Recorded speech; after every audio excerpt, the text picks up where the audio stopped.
I hope it's working. Okay. We'll figure this out.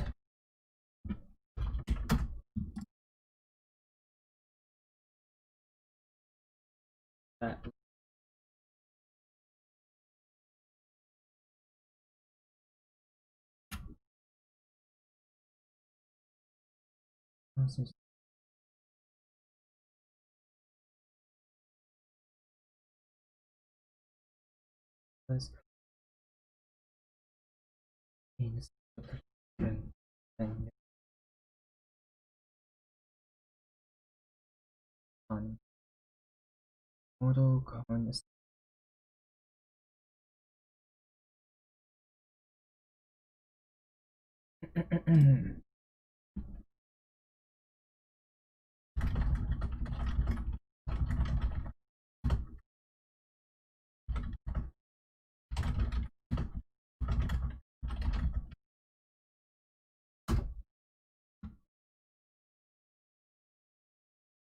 Claro. Claro. Oh, I can't say that with the same enthusiasm my Spanish teacher had. Unfortunate. Okay. So, start things off. I've switched up the format a little bit. I will not have my avatar present for this lesson as I get the kinks out. Stream. I hope my voice is more than enough for this. Today's focus, a mixture between my notebook and chalkboard, which I've switched over to be the full background, so I can just put everything everywhere, and it should be okay. So let's begin by having some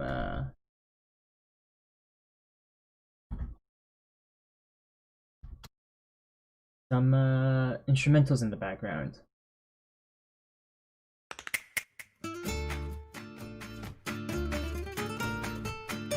Just to get us in the mood, yes? I think this puts us straight into the mood.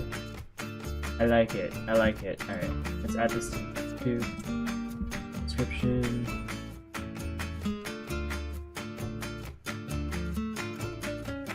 The music.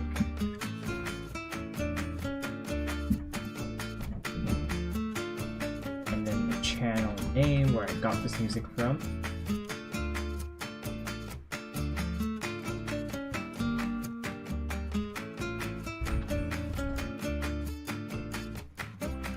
Okay.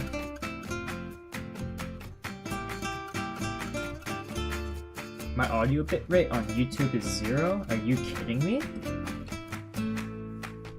Okay.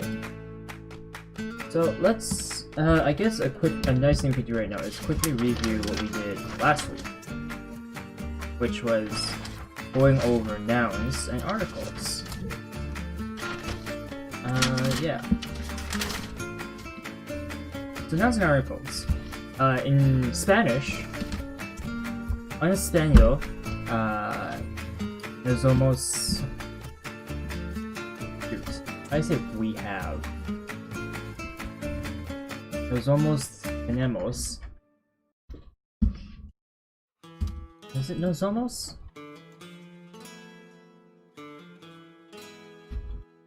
No.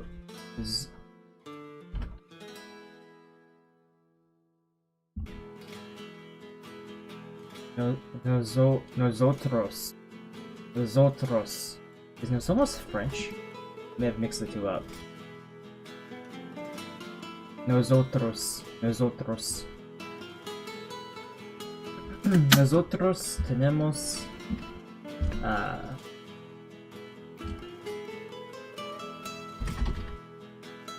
artículos el, la, un, una. It's just like English with the and a. The big difference being our English articles do not have a difference between class 1 and class 2 nouns.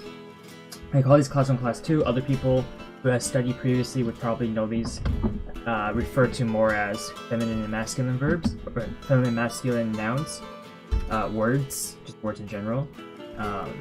So like for example, chico and chica, o and a. I refer to them as class 1 and class 2, mainly because that's kind of what they are. It's a classification system. And we also have class 3, which is neuter words. Basically, well, not in Spanish. That's more like a language that does have a neuter class is German. But back to Spanish. We have class 1. And we went over, we have el chico, el pasajero, for the boy, the male passenger specifically, ending in OR, el conductor, the male driver, el profesor, the male teacher, el turista, the male tourist. Do note that it's an ista ending, and the ways you can indicate what kind of tourist it is not through the ending itself, but the article, el. El hombre, the man. El hombre es un turista. The man is a tourist. Is that how you say it? The man is a tourist. El hombre es turista. I'm just trying to mix and match, take what we've learned, make them into a sentence.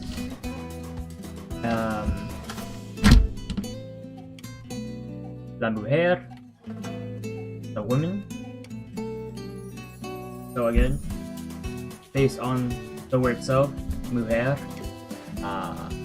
there's no indicator from the ending alone to figure out what this is referring to. You just know the word, mujer, the woman. Easiest way to tell if you're unsure. The article. La is for La is the class 2 article, and you can tell based off that what mujer is referring to the woman. La chica, the girl. La pasajera, the female passenger. Obviously, you can use the class 2 ending to figure this out. A, or by looking at by knowing what the root word here, chic. You know it means young child. So chico, young boy, chica, young girl. Or just girl or boy. Having the la or L there can easily help you determine what you're referring to. Pasajero, O or A, you can it follows through with your article as well. Figuring that out, very simple. Pasajera, la, pasajero, el. So it goes both ways. If it's la, you know it's pasajera. If it's el, you know it's pasajero. Ending ora, la conductora, la profesora. Same deal. And then la turista, again, you figure that out, the ista part out based on whether or not it's la or el. Very, very straightforward. And then we went over cognates, which are words that look very similar to the or English cognates. They look very similar to their English counterpart, and they mean pretty much the same thing. I think I wrote, yeah, I had the cognates down here. La administración, the administration. El animal, el restaurante, el apartamento, el cálculo, la secretaria, el color, el secretario, la decisión, la historia, la música. So all of these kind of pretty much mean exactly what they are. Calculo, calculator, or is calculator, calculation, right? Yeah, this might be a little bit off. First thought might be it's calculator. No, not calculator. Calculator is a calculator is la calculadora. La calculadora. That's a calculator, and it's impossible to see on my camera. Fair. Let's make it bigger. And folder. La calculadora. Let me add a thing here.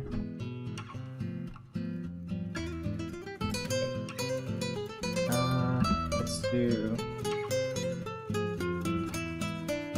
What fonts do I have?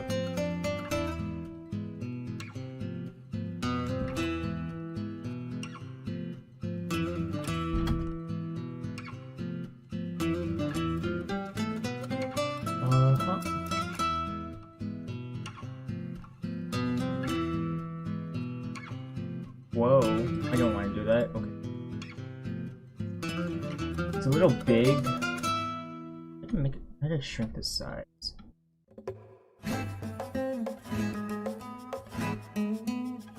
That's opacity is what I want.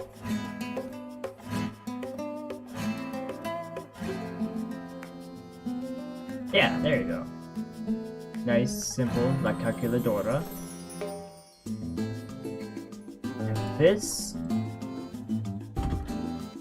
calculator, whereas I can't get the accent on my keyboard.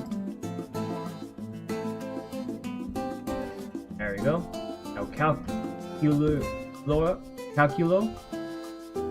This equals calculation.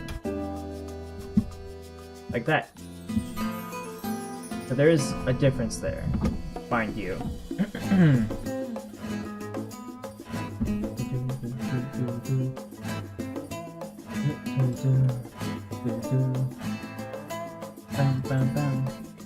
Okay.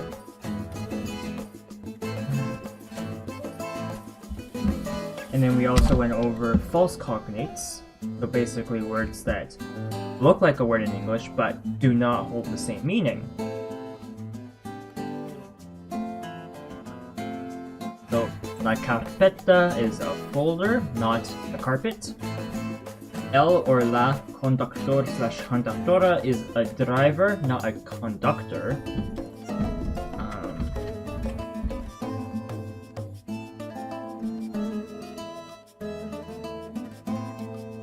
Or is it?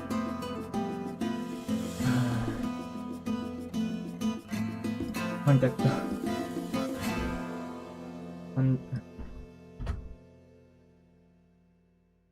Right. So Google Translate can't help me here, so let's do Spanish dictionary.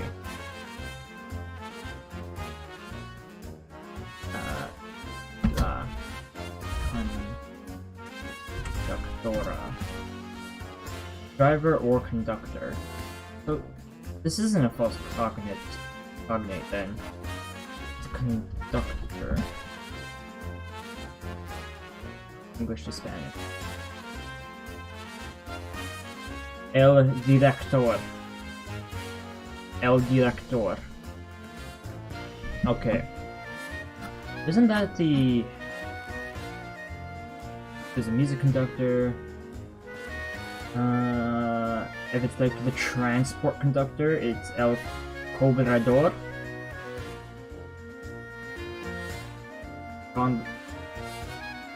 Winston got on the bus and paid the conductor.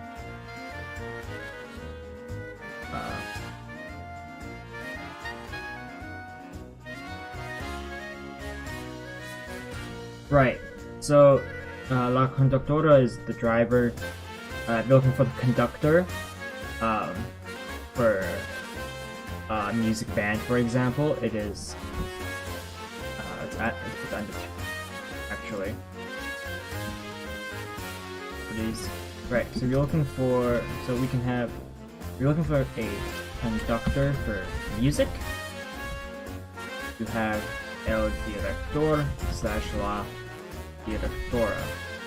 If you're looking for the conductor for transportation, you're looking for el cobrador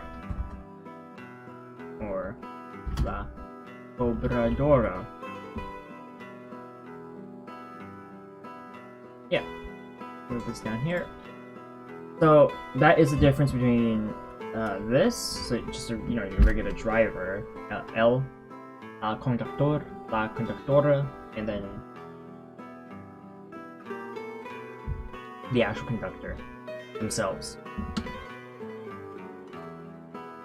What a strange differentiation, at least in my opinion. Perhaps it's common sense, but not mine. El éxito, success. I don't know if you scream success in Spanish the same way you do in English.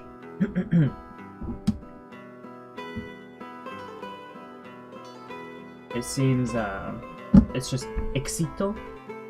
So in English, if we were to shout success to something, an accomplishment of some sort, I'm assuming in Spanish you'd shout éxito.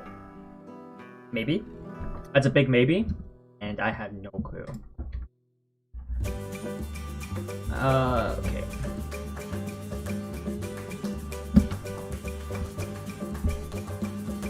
And then we went over class 1 objects, so non-living things. So more nouns. So we went over more nouns. And for non-living things, so notebooks, diaries, dictionaries, numbers, videos, problem, program, bus, country, as well as covering over class 2 nouns. We went over the I should probably read Spanish, right? I've just been skimming over the English words here.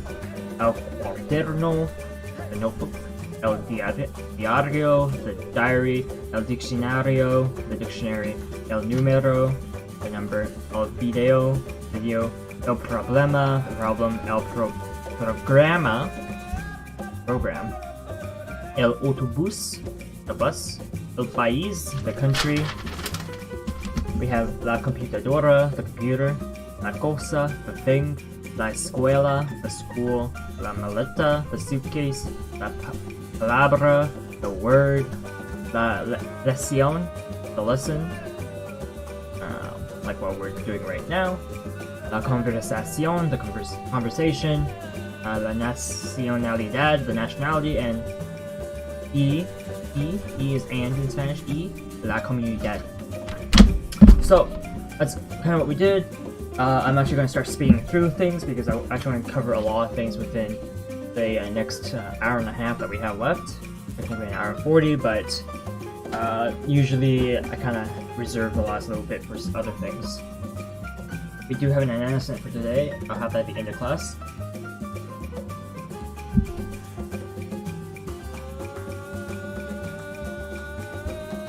But anyways, we have the plural of nouns. Luckily, it looks like my camera has zoomed in succinctly enough so that we can read this nicely. I can also do even a little more, and also on my capture here, OBS, I can actually remove part of the bottom. See if I remove that much of the bottom, I can bigger. Obviously my text has to change now. Okay. I don't want to change.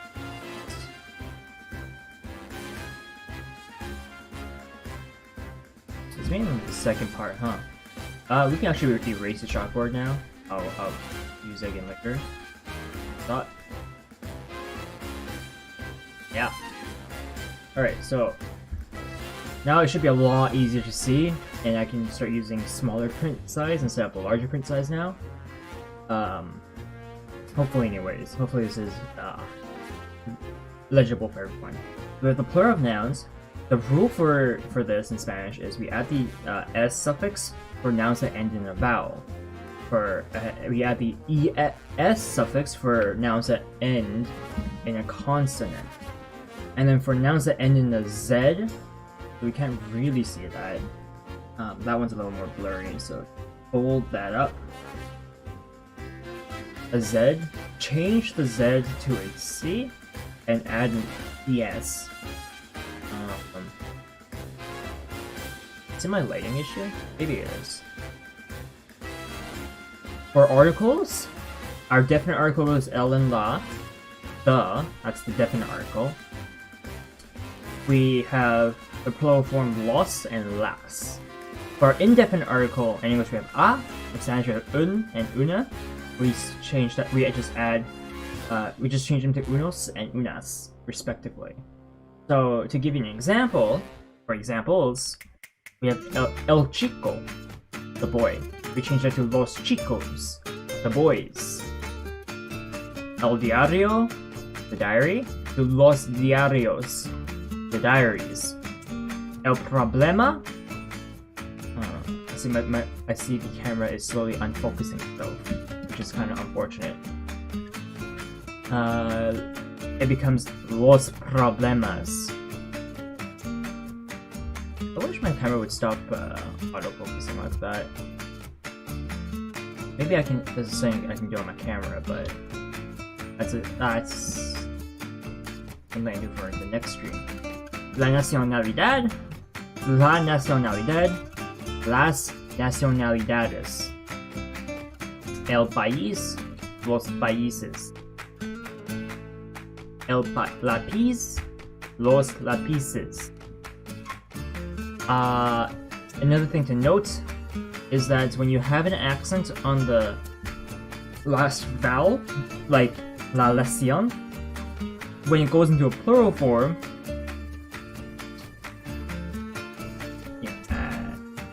that's there. It loses that accent. So las lecciones. So it's not too apparent, but I tried putting arrows onto it. Let me see if I can like. La lección, las lecciones. El autobús, los autobuses. So you note that the accents are gone.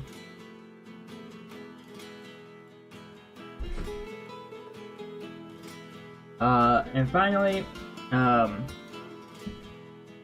we use class 1 plural forms, so remember I refer to masculine words as class 1.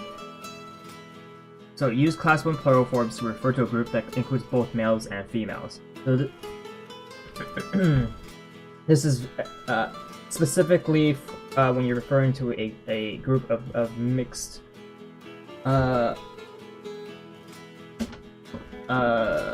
references.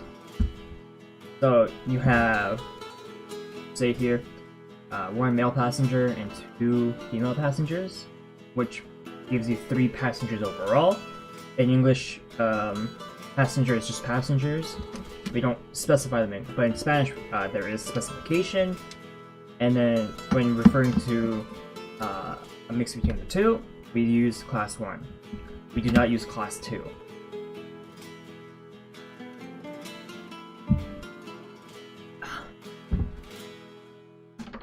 And then easier example maybe with dos chicos, 2 boys, plus dos chicas, 2 girls. You get cuatro chicos. Cuatro chicos. I think I'm saying that right. I want to work on numbers next after the plural of nouns, by the way.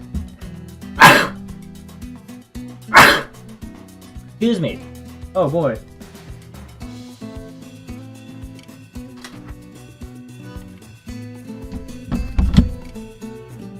Right. So this has been plural of nouns. Obviously, there are more exceptions.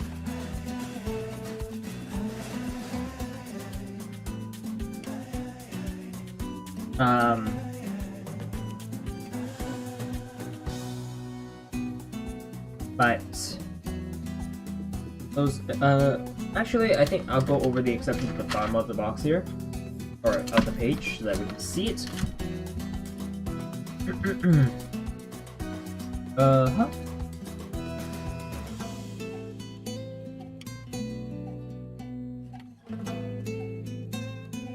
Alright, so based on what I'm reading here, it says feminine singular, so class 2 singular nouns that begin with a stressed a or ha, so ha, requires a mask. The class 1 article is l and un.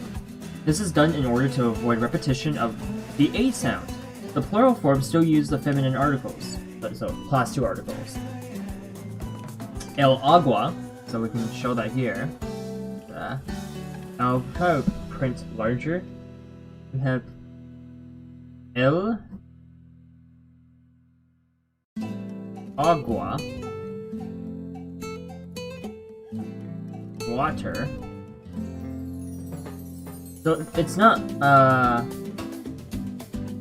la, because we don't have, because they don't want, from a linguistic standpoint, you don't want to say la agua, and you don't contract it either to make l'agua. So a fix is simply el agua. But once we go back to plural, las aguas. Waters. We have a second example here. Using the H consonant, and remember the H in Spanish is silent. We have un, hacha, an axe.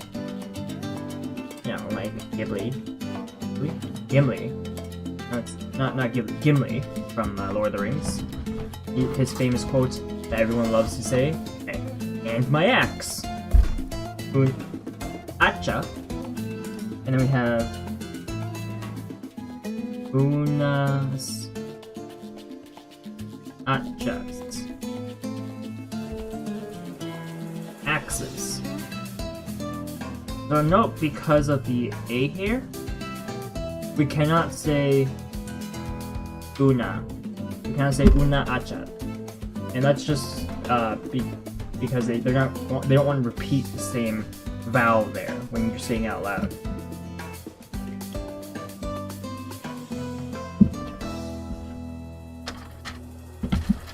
Right. Let's work on numbers for today. Or probably for the next half an hour, an hour.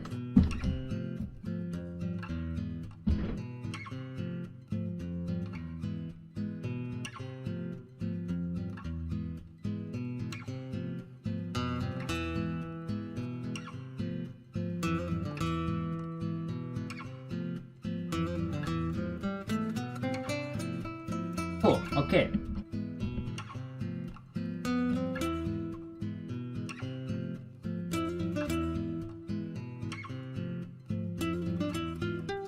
Alright, so let's begin with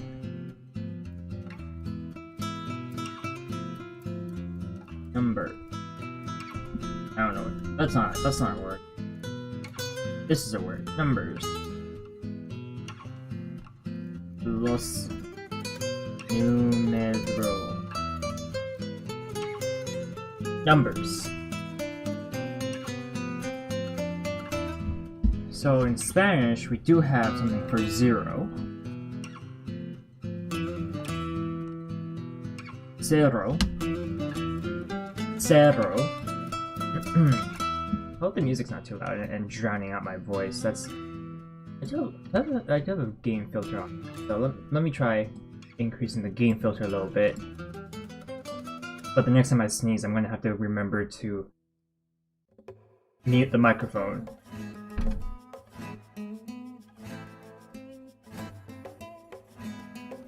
So this is very simple, and I think everyone already knows. I think it might be easier to just have them on the chalkboard.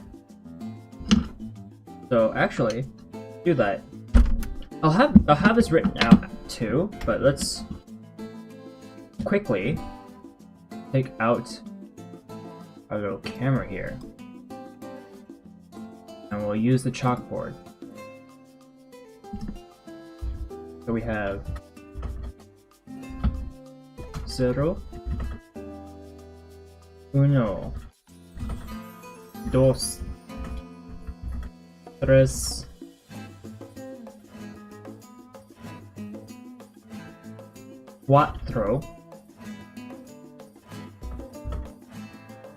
4, 5, 6, 7, 8,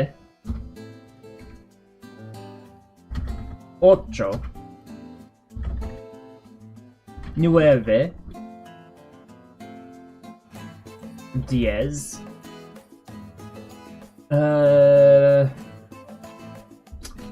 Alright. Okay, let's actually duplicate this.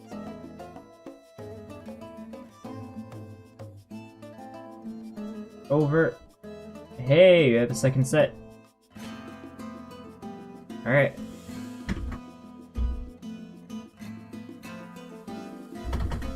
Once, 12.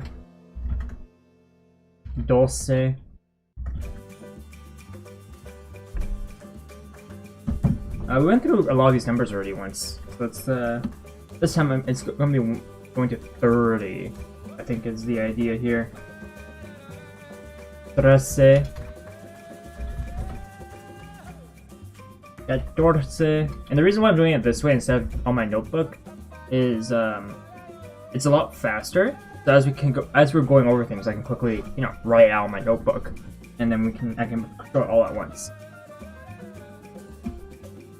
Also, typing out is clearer. It looks nicer than my print, so there's that too. DSC says has the accents. 16. That's.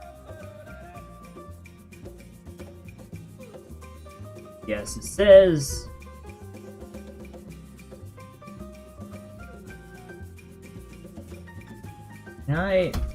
There we go. Oh, that's better. That's better looking. DSC 7. I do hope you take note that 16 on the says does contain the accent. The accent is there because of the number of syllables in the word itself.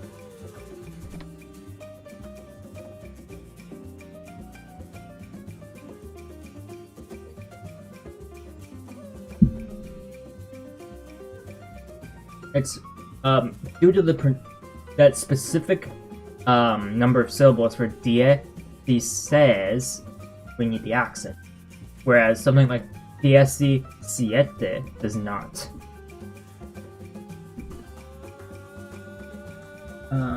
DSC 8, DSC 9, 20. So that's something that really nice and to always take note of is, at least in my opinion,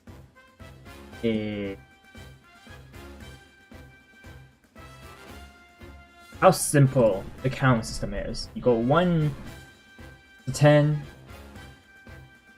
Spanish we go to 15 actually, but then once you hit 16, it's just 10 and 6.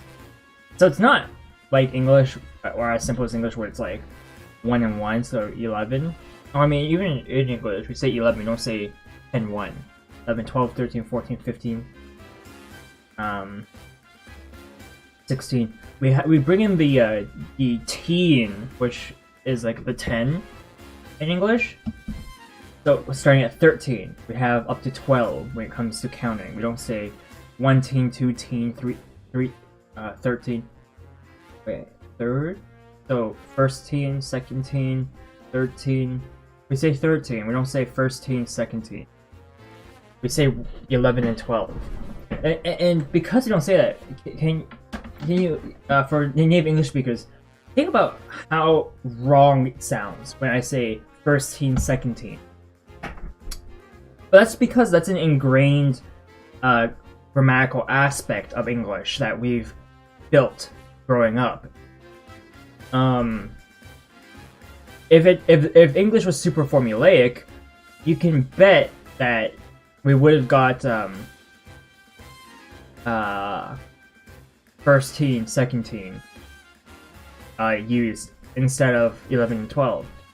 11 and 12, I believe, comes in with actually no, I'm not gonna say anything about that. Reason being, I don't know enough. I don't want to talk too much out of my out of thin air for this.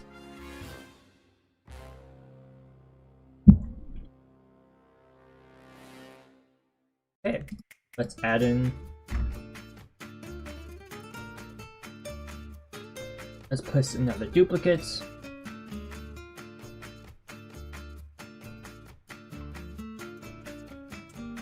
And this will be our set from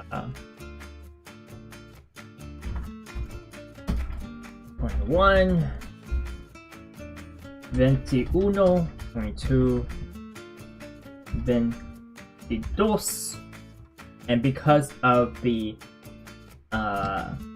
syllable count again,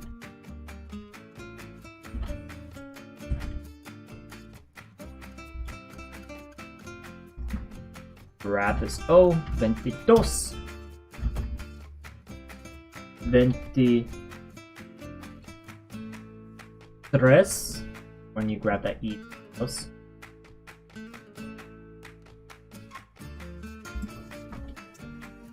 23, 24, 24, 5, 25, 26, 20, says 7, 28, no, that's it, 27, 28, 28, 29, 29, 30, 30.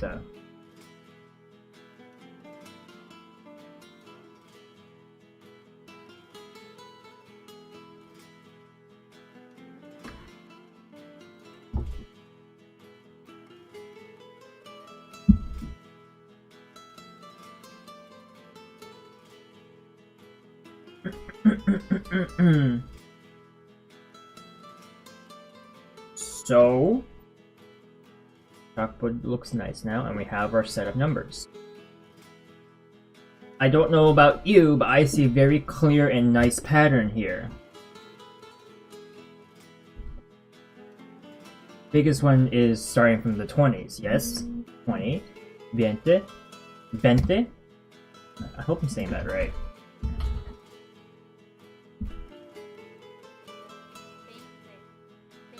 Ooh, that is quiet. Let's turn off the music for a second here. 20, 20. Say that once more. 20, 20, 20. Ooh, that's not what I want. Louder. 20, 20. Louder. 20, 20. That is so quiet. Let me see if I can grab a gain filter. Temporarily. I don't want to destroy people's ears. 20, 20. 20, 20. 20, 20. Okay. I hope that's as clear as it can be. Let me just quickly, before anything happens, take off. Yeah. We don't need that around here. Just wanted to make sure that I was saying it correctly. 20.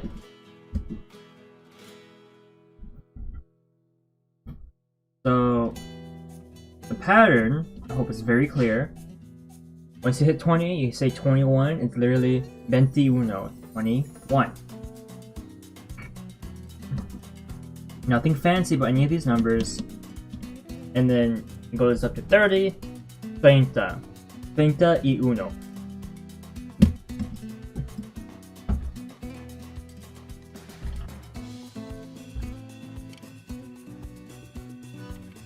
So once you hit 30, you go above 30, you say 30 and 1. 30, 31. 31.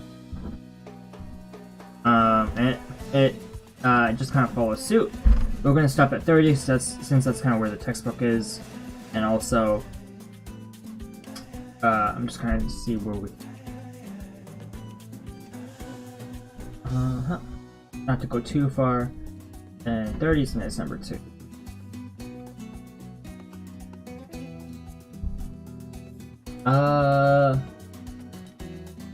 So from the top we have 0, 1, 2, 3, 4, 5, 6, 7, 8, 9, 10. 0 to 10.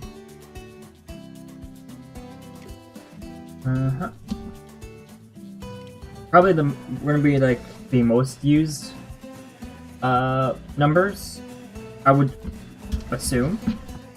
Most things when talked about, especially in smaller quantities, doesn't exceed 10 normally, so yeah, this is how we get the numbers out. And let me just camera here, and we can turn off the talk so we can see this better. I'm just slowly writing this out.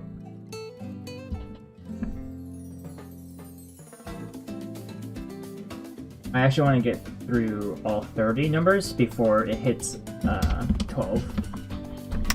By the way, so I can keep myself on schedule, on track for all this. 12, 13, 14, 15. 16, 17, 18, 20, 21, 22, 23, 24, 25, 26, 27, 28, 29, 30. Okay.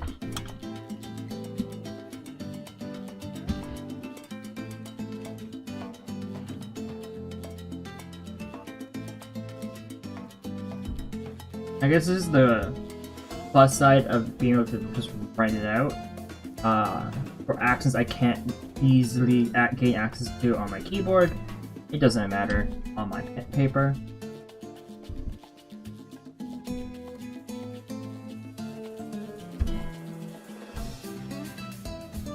DSC 7,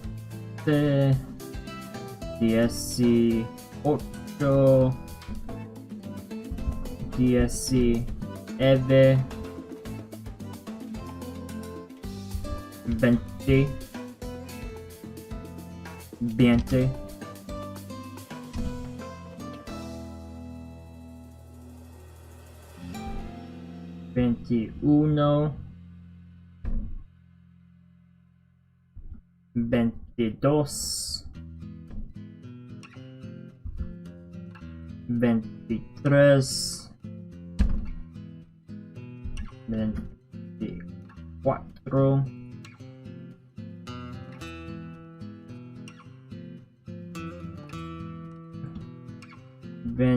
23, 24, 25,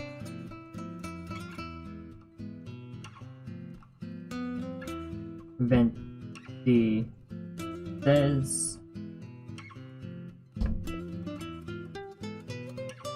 27. Oh, my print is slowly getting worse and worse and worse. It's also a lot harder for me to write when I have the binding over here to block in my hand. 28, 29, 30. Yay! Éxito! That means success, yes? I hope so. I hope I'm saying that right. So, alright.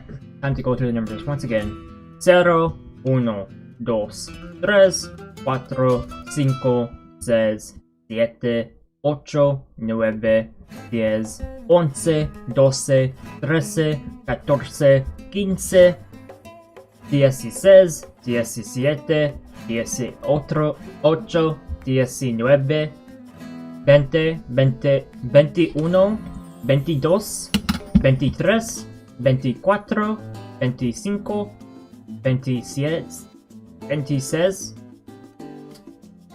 27, 28, 29, 30. Let's see what can be said about this. So the number uno and numbers ending in uno, so uno y los números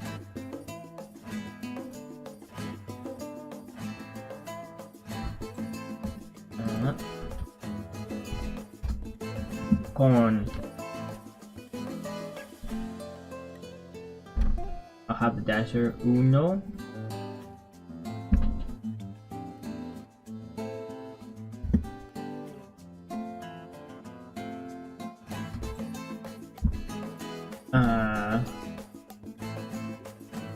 ejemplo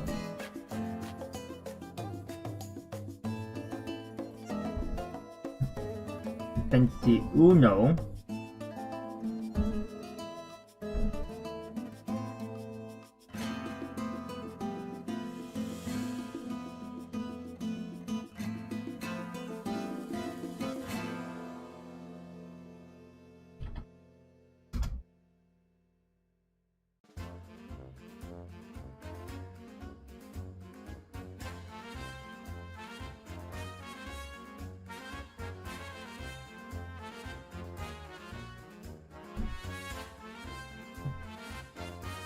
tienen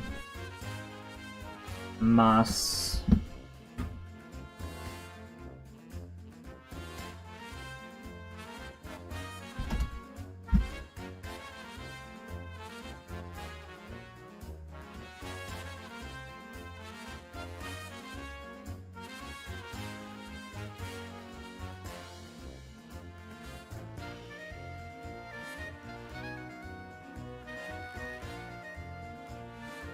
I think the word here is forma. Uno y los números con uno, ejemplo 21, tienen más forma. So I'm trying to say 1 and the numbers with 1, like 21, for example, have more than one form. Más que. Más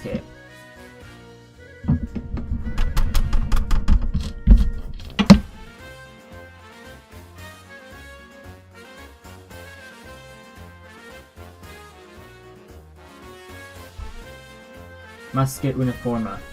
And una being an example right here. Before class 1 verbs, or class 1 words, not verbs, words, so it doesn't have to be verbs. Uno will become un.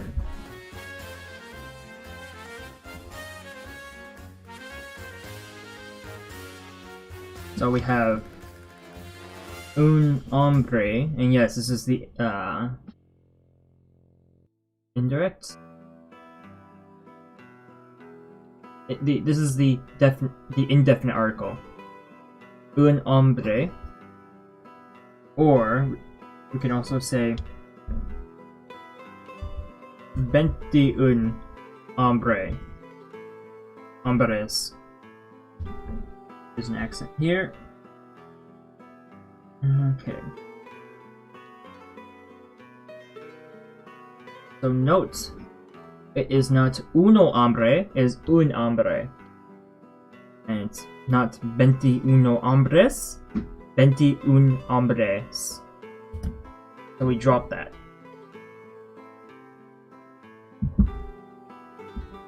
We drop that O. Then we have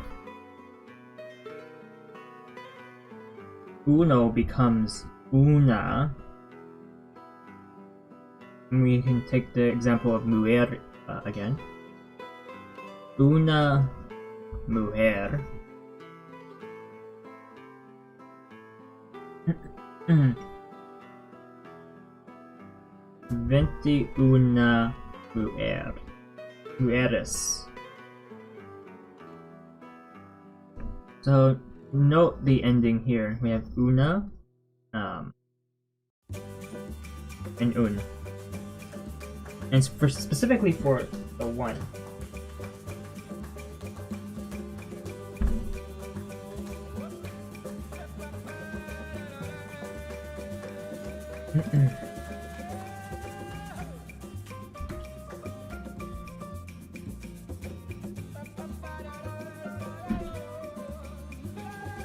However, that is only when this is only for nouns, not words. My mistake. I've read it incorrectly. So, nouns. However, when counting, so when we're counting, like, I don't know how many people actually tried, but I remember when counting, we always say uno, dos, tres, cuatro. So like something like that, we'll always say uno, and you use uno when counting. And it is also used when you're following a noun. For example, lesson number 1. La lección uno. Lesson 1. La lección uno. La lección uno. Lesson 1. Note how it is still uno, which is just count number and not like un or una. It's not la lección una. There's no actual agreement on the O on the ending here that goes with that. That doesn't exist here.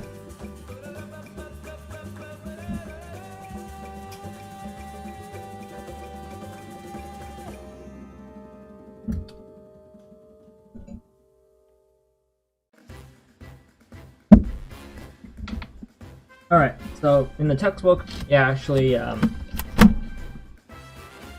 follows up with some words so we can start making questions and using them, and then the response. So, to ask how many people or things there are, we use cuantos or cuantas. At the border, we use the word cuantos. Or what's or in Spanish? Let's use that instead. Oh.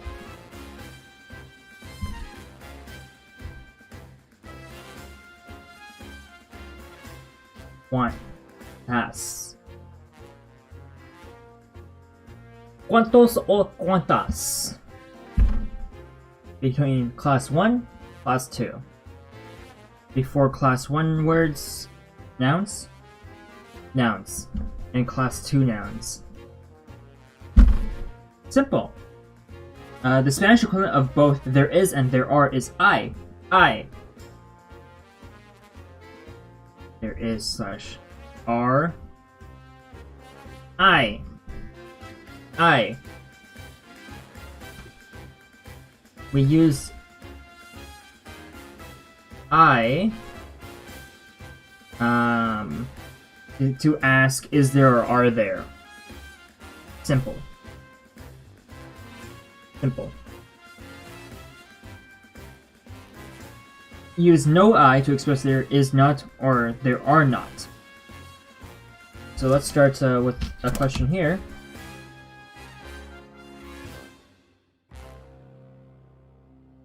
Oops.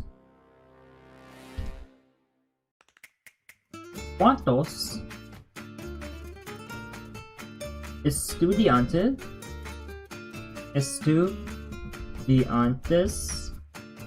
hay?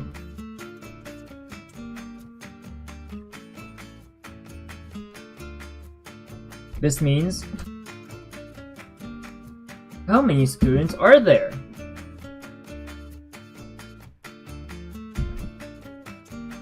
¿Cuántos estudiantes hay?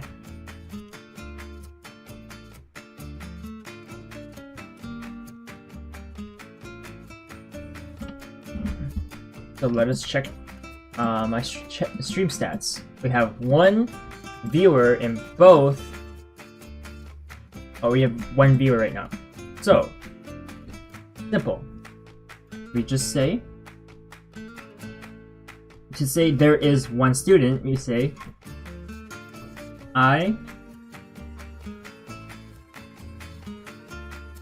uno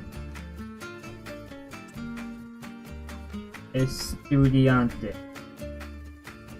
Like that.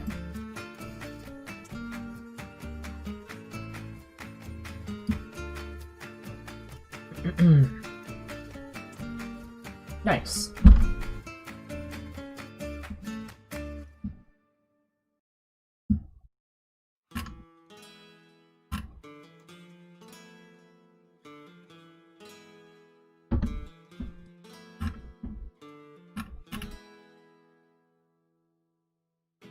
Okay. Let's do a second.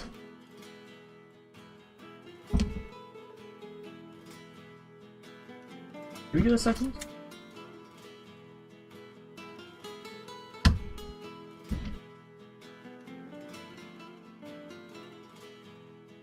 We've got some practice questions, which I think is this is gonna be good for off-stream practice. So I'm gonna have this written on the chalkboard instead. Okay. Once again, turn off the webcam. Alright, so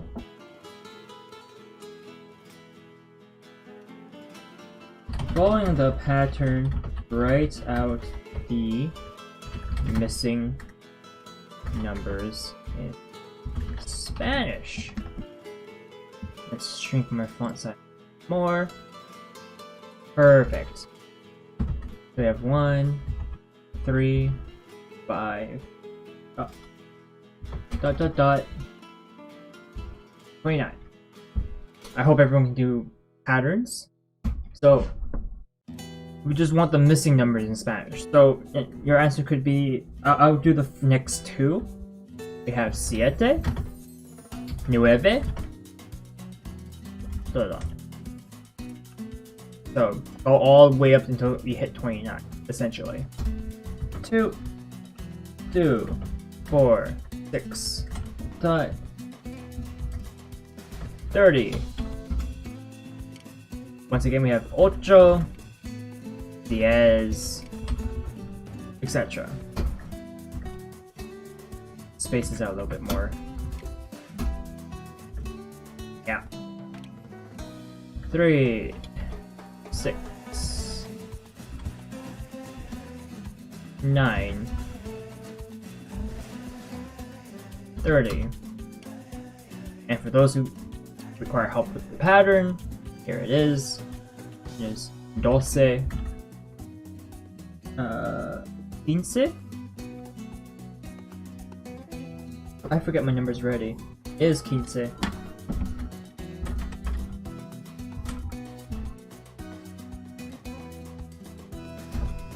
Alright, number 4. 30, 28, 26, 0. So we'd have 20.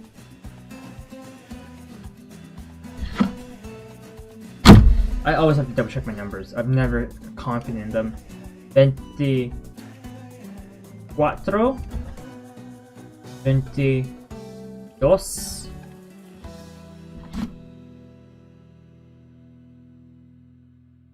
And remember for dos, there's the accent on the O, which I can't write right now.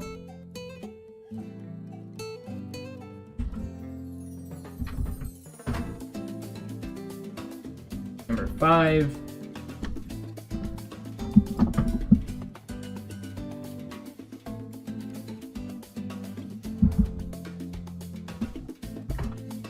We have 30, 5, 20, 0. This one doesn't have many numbers to begin with. We have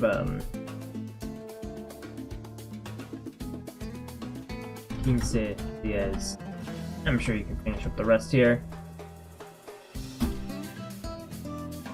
Oh, and we'll end the example is right here. There's more, but I think this is more than enough to add as a quick workbook type situation. So just finish it up. Alright, back to the camera.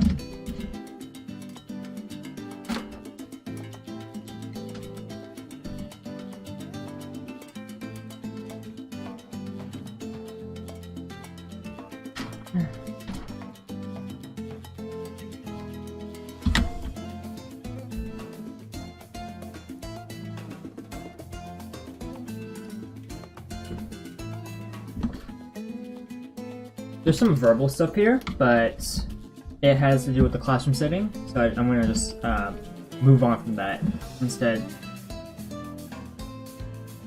So let us cover our first verb.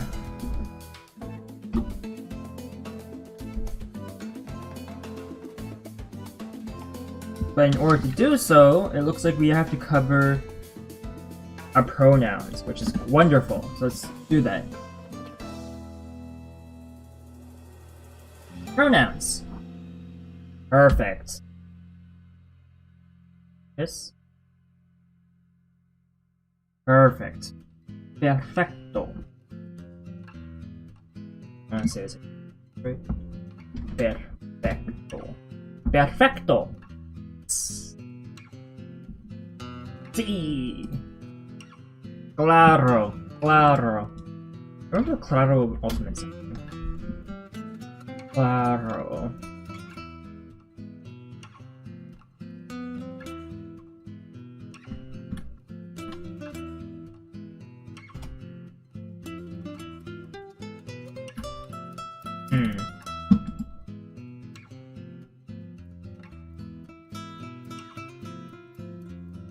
Okay, so let's go over our pronouns. We have, as all or a lot of languages will, some of them are going to be different, but in Spanish we have our first person pronouns, first person.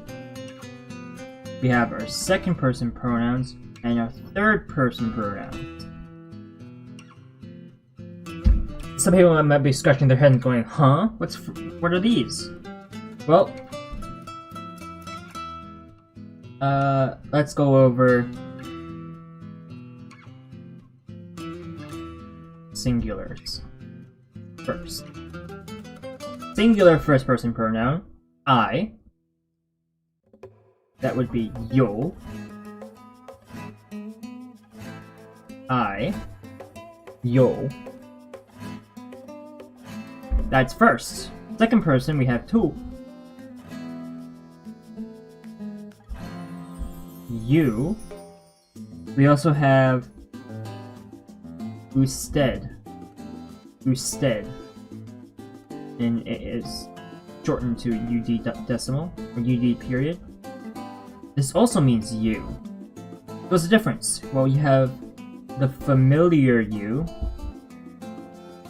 Oops, spelled that really wrong.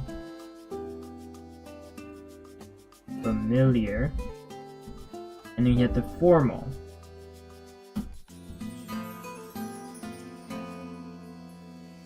Probably something that doesn't exist in English, but essentially you use when you're talking to someone who you're familiar with, a friend, a friend, a colleague, someone that you can speak to casually. It's like a casual way of saying you.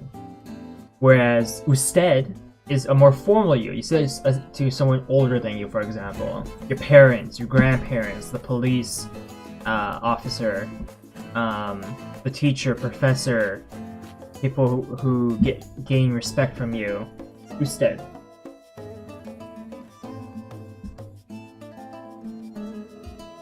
And then we have él and ella. He, she. And these are the singular ones. And then we have plural. So we have I, then we have nosotros and nosotras. So we have we for masculine and we for feminine. And it's all in a frame of reference. Nosotros, which you can't really see. Let me just move up.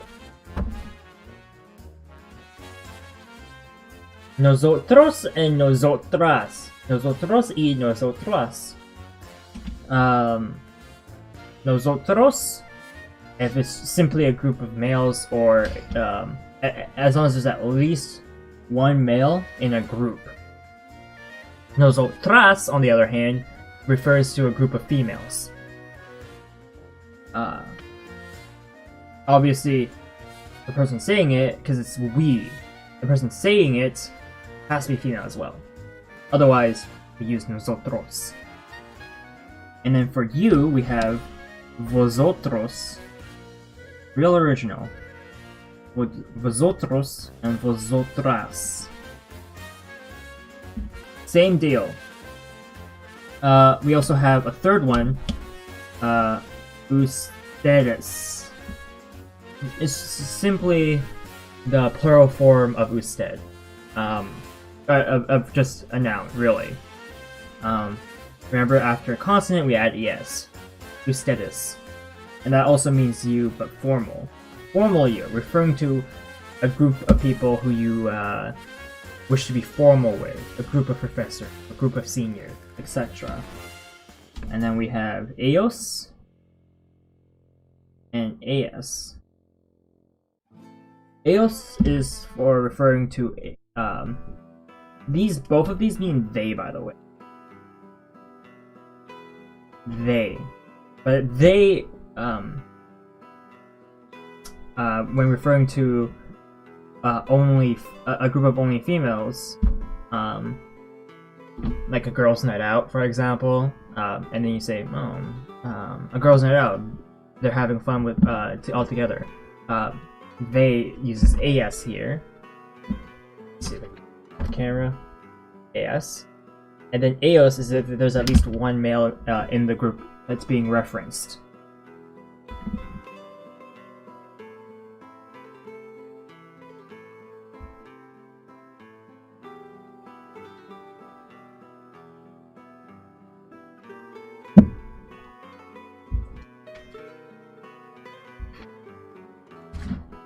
Alright, so those are our pronouns. We'll get more practice with them once we start hitting a lot of the verbs, as verb forms is heavily dependent on what pronoun we're using.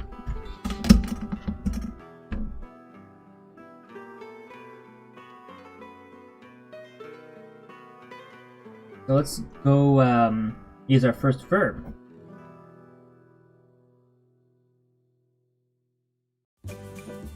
ser, which means to be in English.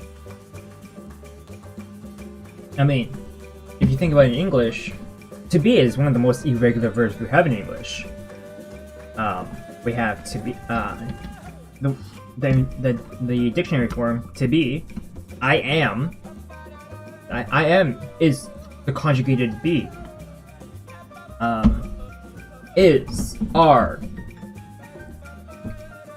He is, she is, they are, we are, you are.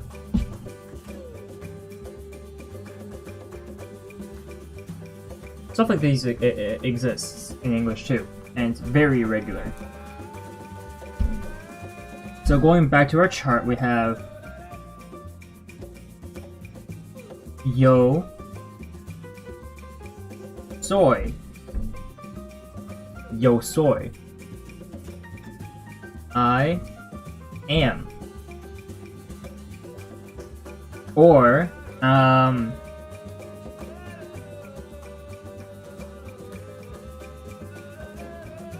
in Spanish, you can actually omit the subject. Soy.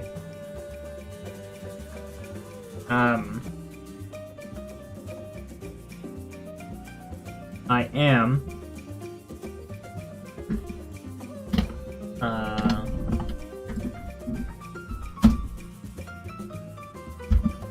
Soy.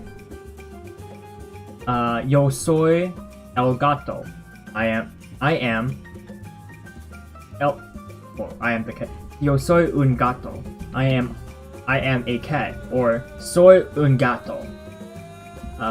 It still means I am a cat. And this is because soy is the conjugated verb ser, of ser, which can only go with soy. They're a pair. For who, you say eres.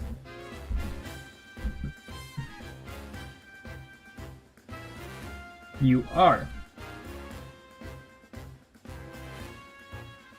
And again, this is the familiar form. Familiar form. Eres, you are.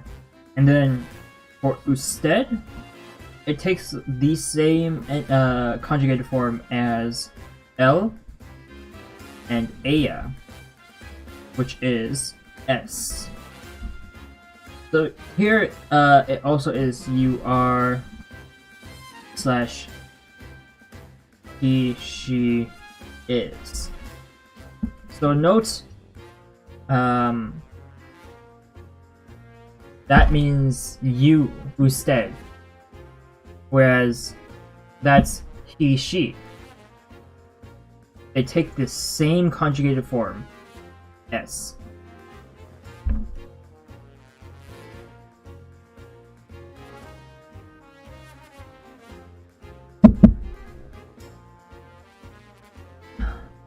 Alright, and these are our singular forms.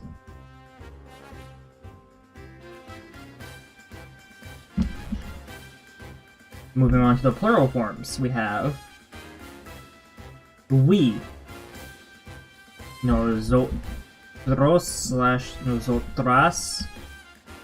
We say nosotros, nosotras, somos, we are.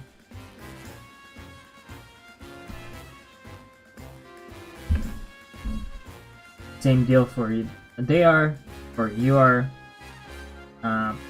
Vosotros, vosotras, sois. You are.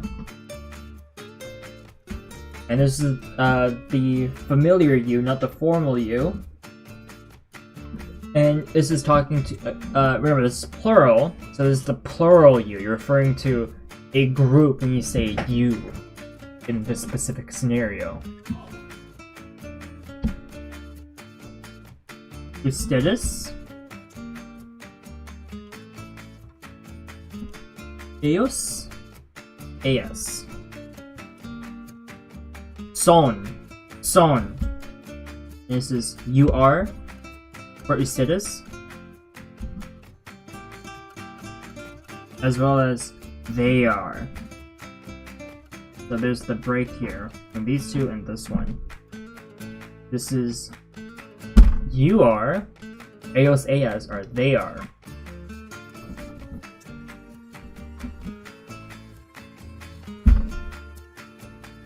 Right. So we have the verb ser, soy, eres, es, somos, sois, son. Those are conjugated forms of ser.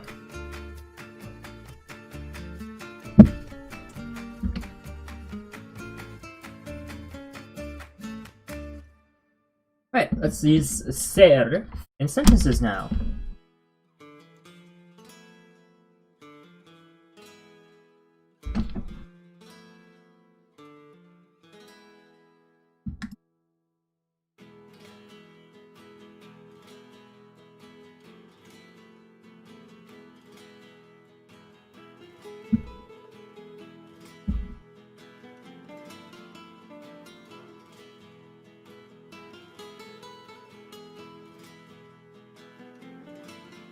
Alright, let's start with another question.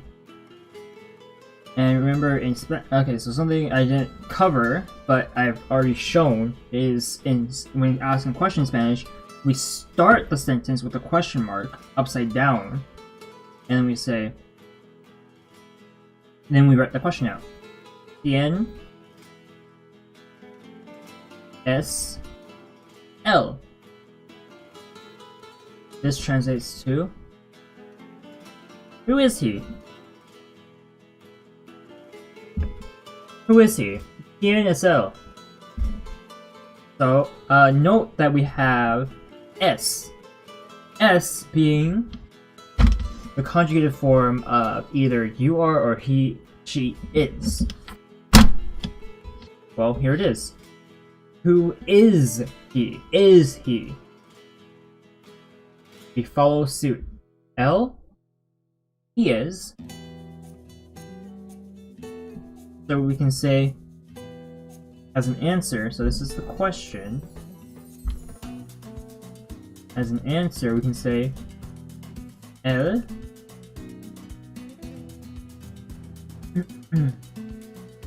es. Let's go with me. Él es tu pasa. I don't know if that's how you pronounce it in Spanish. I don't know if you can. Tu pasa. Okay.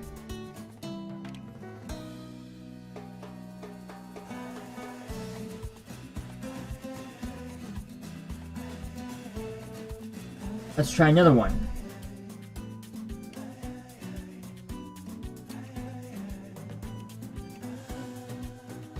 ¿Qué es? ¿Qué es? ¿Qué es? Very simple. And this means, what is it? So S here is again, is. We know that because it's,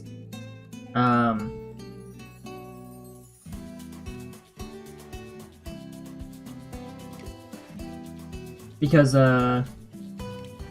we're not referencing, and it says, especially so with the context being que, what. If we say que son, what are they? But que es, what is it? We know it's not usted because it's usted is a formal you are, or you are for ser.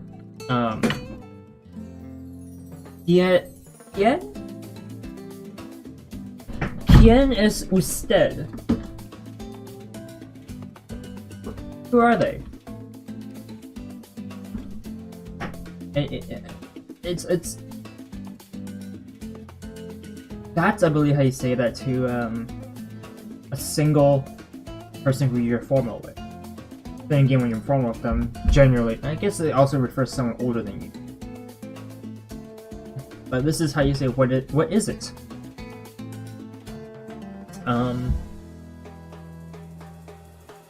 Let's go with pencil. I think that's lapis.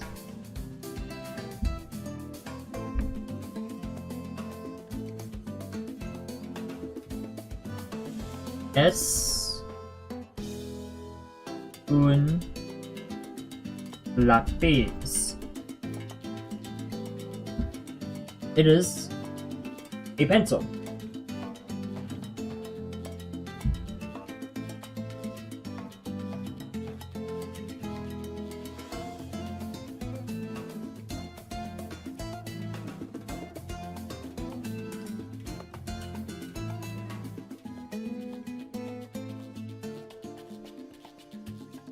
So in Spanish, to express possession, we also use ser. Except it's not just ser, it's ser with the preposition de. Ser plus preposition de. This equals possession. So to give a very easy example, let's go back to the question and answer format. Question.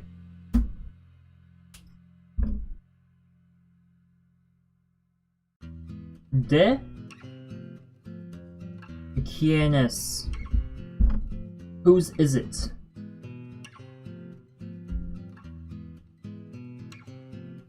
And the answer to this is simply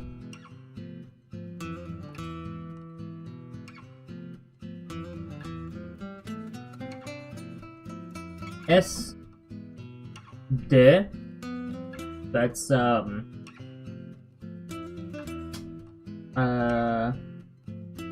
I guess we can use the textbook name, Maru. Es de Maru equals it is Maru's. And no, in English we have the apostrophe S, and that's the big difference here.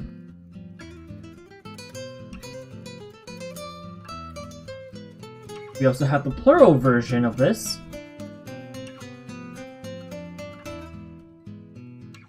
De quién son.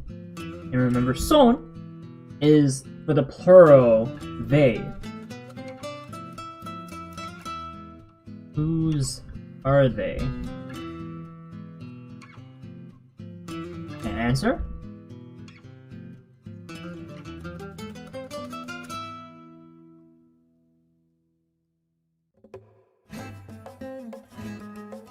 We can say as an answer for this as son los lápices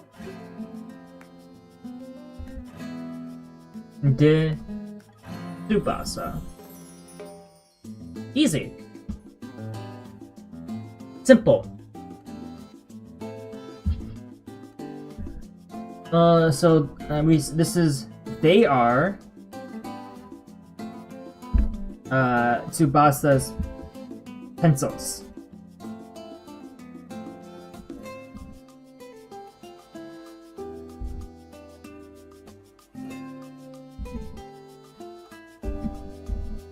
So while English we use apostrophe S, in Spanish we say we use ser, the conjugated ser, with the preposition de to denote possession.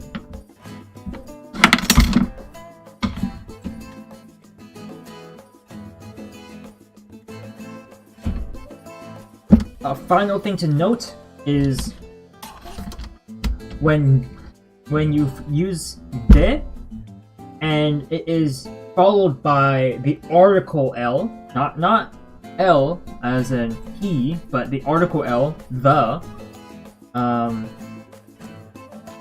two will combine and form the contraction del. So L as in the, actually, let's word it this way. De plus L This is the equals del.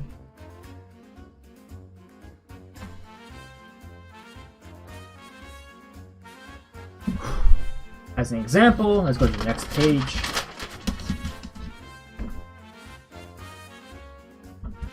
Es la computadora del conductor.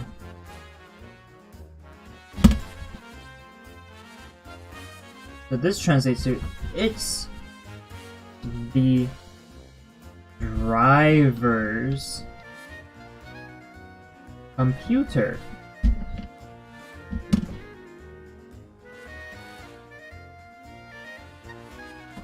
Right.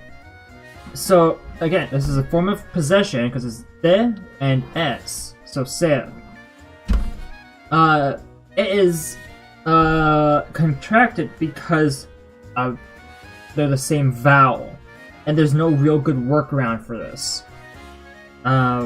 It's like it's like how earlier when we covered la not working with any nouns that start with an A or I, the HA.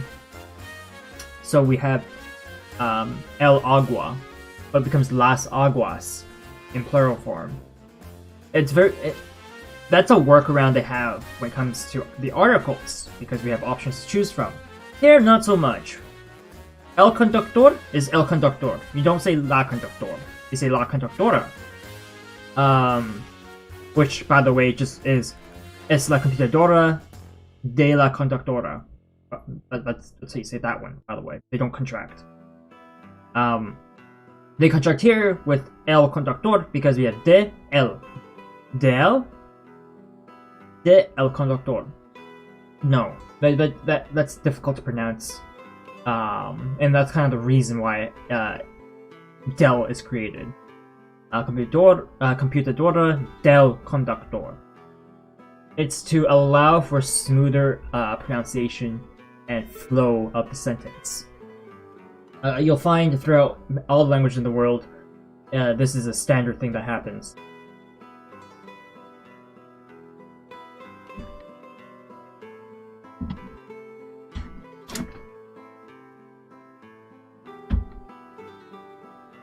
Okay, so aside from possession,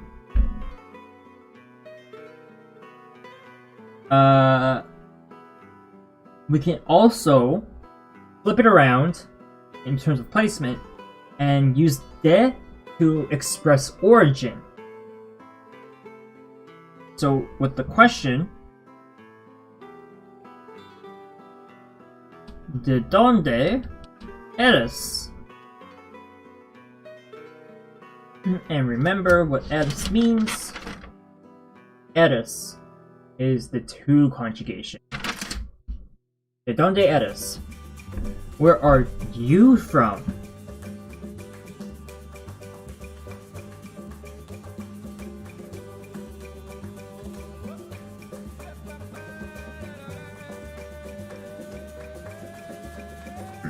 From where? I think ¿dónde is where? Yeah. From where are you? Where are you from? ¿De dónde eres? Answer.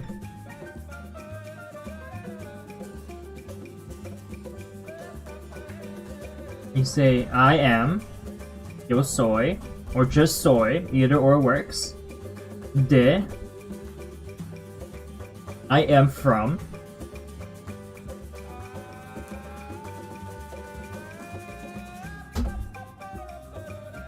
Soy de España.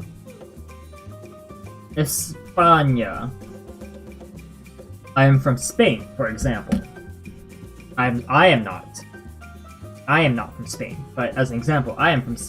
You can say I. Soy de España. I'm from Spain. We can go back to the Maru example from the textbook. We say ¿de dónde es Maru? And this is referring this is only when you're referring to Maru, but you're not talking to Maru. So we can ask. Say you're asking a friend, a parent, someone who knows about Maru. You can say de donde es, and because you use s, we know you're talking about he, she, singular. It could also be you can also say the formal to usted, except if you do that, you're gonna need to add an usted. And it's a formality thing, and also the fact that s by itself, it refers to he or she or it in almost all cases. So here done as Maru. Where is Maru from? The answer. We can answer. Este, they are from. He is from. She is from. Este Costa Rica, for example. Este Costa Rica. Costa Rica. One way of doing it.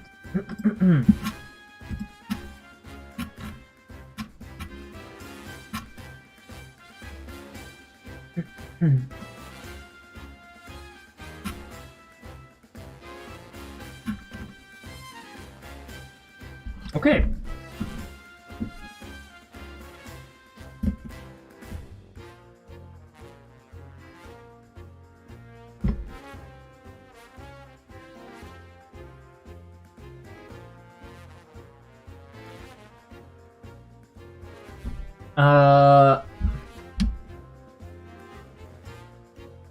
So that's pretty easy and nice to know.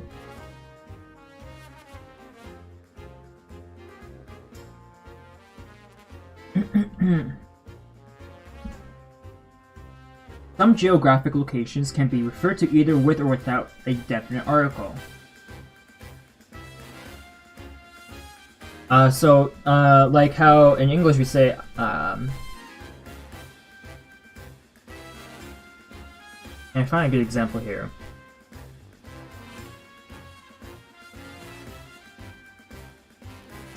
So, writing small again. Soy de Estados Unidos. I am from the United States. It sounds weird in English, because in English we say, I'm from the States, or I'm from the United States of America, or I'm from the United States. We use the. In Spanish, we can just say soy de Estados Unidos, which means the same thing. We can also say soy de los Estados Unidos. So we can have that in there. We don't have to, we can.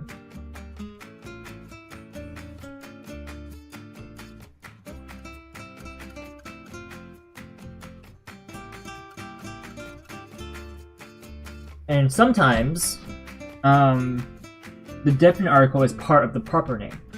Example, I'm pretty sure everyone knows, not everyone, everyone should know if you're from the States. Los Angeles. Los Angeles.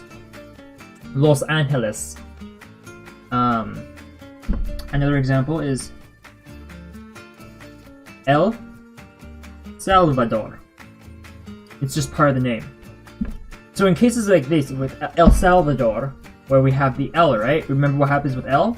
It becomes del if you contract with the de. However, when it's used as a proper name, like El Salvador, they do not contract. So we say soy de El Salvador. So just a little quick note.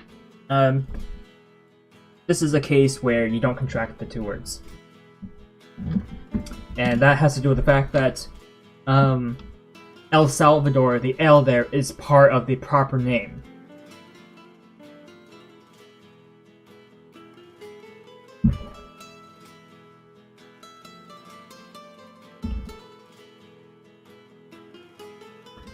Okay. So, unlike English, so moving on to, I think, the last little bit here. Unlike English, Spanish does not use the indefinite article. So in Spanish, it would be un or una after ser, after to be. So like, when we say I am blank, like for your profession, so I am an artist, I am a police, I am a teacher, I am a chef, I am a bus driver, I am a flight attendant, etc, etc, etc. And can this refocus, please? Camera?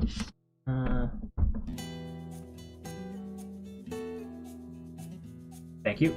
In Spanish, we don't say that. So, like, for example, let's just use Maru once again. Maru es profesora. Maru is a teacher. Maru is a teacher. So note the a in the indefinite article, while present in English, is not present in Spanish.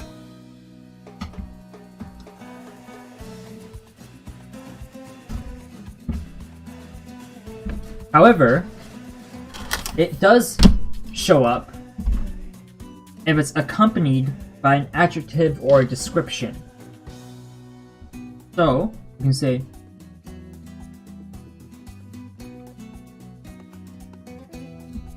Maru es una profesora excelente. Maru is an excellent teacher. Maru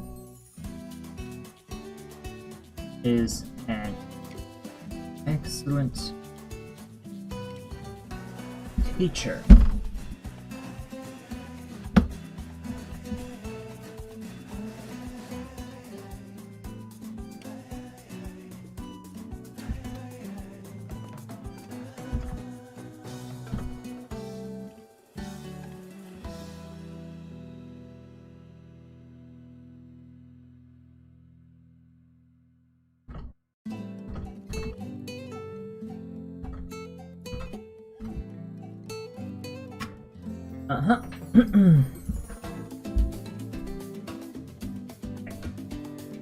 Let's see, so I went through everything pretty quickly, went through it once, so let's go through it one more time, and that'll be it for today's class, and then I'll say my one announcement. So we have ¿Quién es él? Who is he? ¿Quién? Who is he? Pretty straightforward, 1-to-1. Answer, él es Tsubasa. He is Tsubasa, or es Tsubasa. Again, pronouns can be omitted. ¿Qué es? ¿Qué es? What is it? Es un lápiz. So that's a very simple way of using ser.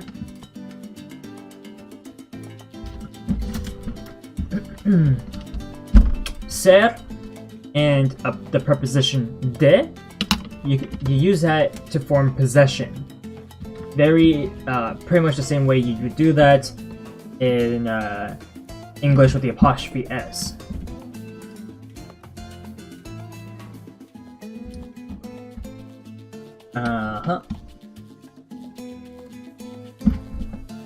Examples: de quién es. Whose is it? De quién es. Whose is it?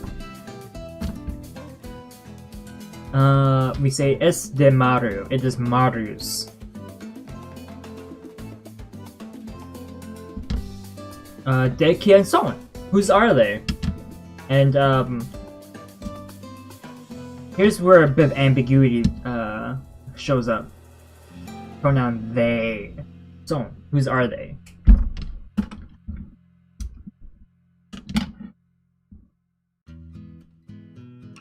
Oh, I guess it can't. No, I'm thinking too much into it. The ambiguity is lost when we say whose. We're referring to a person here. So yeah, no ambiguity. Just whose are they? Son los lápices de Tsubasa. So we know when referring to they, it is a group of object because we're saying possession. Pencils. The pencils are Tsubasa's. They are Tsubasa's pencils. And then we learn the contraction de plus L equals del. Does not apply to when L is part of a proper name, but that should make sense. That should definitely make sense to everyone. Yes. If it's part of the proper name, you don't want to take that away. A name's a name. You don't take parts of a name out.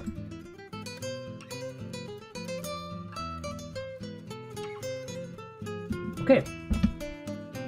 We have es la computadora del conductor. It's the driver's computer. So la conductor is not a proper name. It is a profession, and we have that as the indefinite article.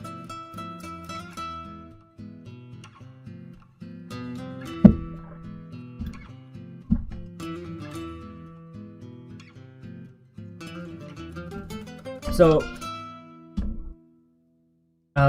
moving on to location. ¿De dónde eres? Probably the most commonly used phrase in my class. Not this class, but my class when I took Spanish. ¿De dónde eres? Very simple, very easy to say. You can say it to anyone. ¿De dónde eres? And it just means where are you from? If you want to say it to someone older than you, you say ¿De dónde es usted? ¿De dónde es usted? And it's usually for someone older than you. And it's to show that you're being formal. If you use ¿De dónde eres? To someone who's older than you, or someone respectable, a senior of yours, that comes off as being rude.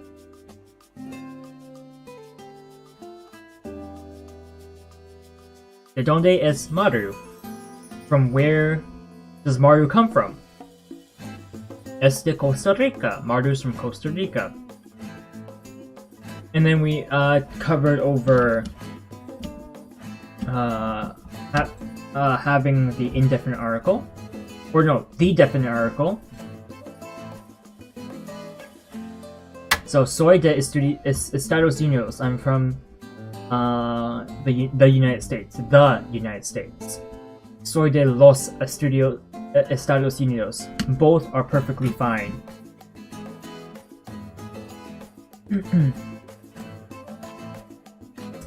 Los Angeles, El Salvador. These are using the definite article as proper names, which means that, you know, as proper names, you just kind of you always have them. I just accidentally threw my pencil and broke my lead.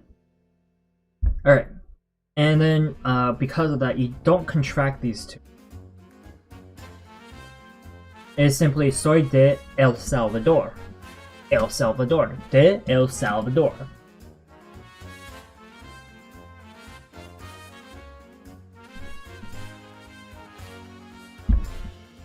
Maru is profesora. Maru is a teacher. Sometimes in direct translation programs that are bad, it would say translate as Maru is teacher. In English, we have the a. It's absent in Spanish, except when we were describing the profession. What kind of teacher is Maru? Maru es una profesora excelente. Maru is an excellent teacher. That is when you use una, or the indefinite article once again.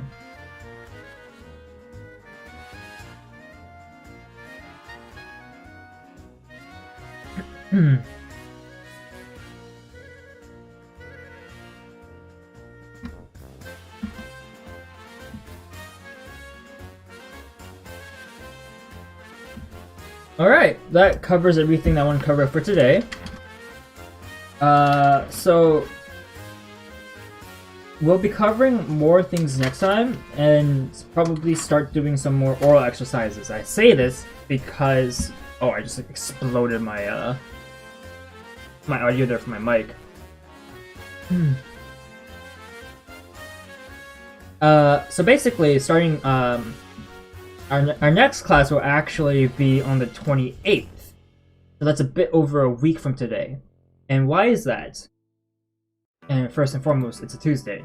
So you might be thinking, oh hey, aren't you off Tuesdays? Normally I am, but I've scheduled a friend of mine who also streams. But he's far more fluent in Spanish than I am. So I've scheduled him to drop by, and let's see, and they'll be here for an hour or two. And it's going to be 1 p.m. my time. Their time zone is 3 hours before mine, so the stream will be at 1 p.m. And it's like how today I start at 11 a.m. ends at 1 p.m. Well, end a little early actually, but it's about there. It will be dropping by for the stream, and we'll be doing some oral exercises. I'll have it prepped beforehand, and he'll be here to help us pronounce things better, because my pronunciation is absolutely horrible. And hopefully having a more native or fluent speaker will help us speak better. Right. And with that being said, class is officially over. Alright, let's kill this music. It's okay. Yeah. So I gotta get off my lazy butt and start reorganizing the channel a little bit, create more playlists.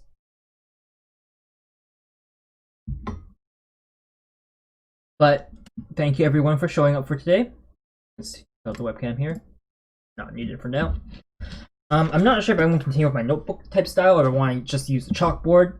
I feel like the chalkboard is very nice and versatile. Like so. Using it like so. So that's kind of nice. I'd love everyone's opinions on things, so by all means, please do share your thoughts. I'd greatly appreciate it. I don't get many comments, so it's pretty easy to read through everyone's comments. If you comment, I'll read it. No reason not to. And yeah. Once again, thank you everyone so much for showing up today. And thank you for watching the VOD. I'm very excited, and I'll see everyone next time.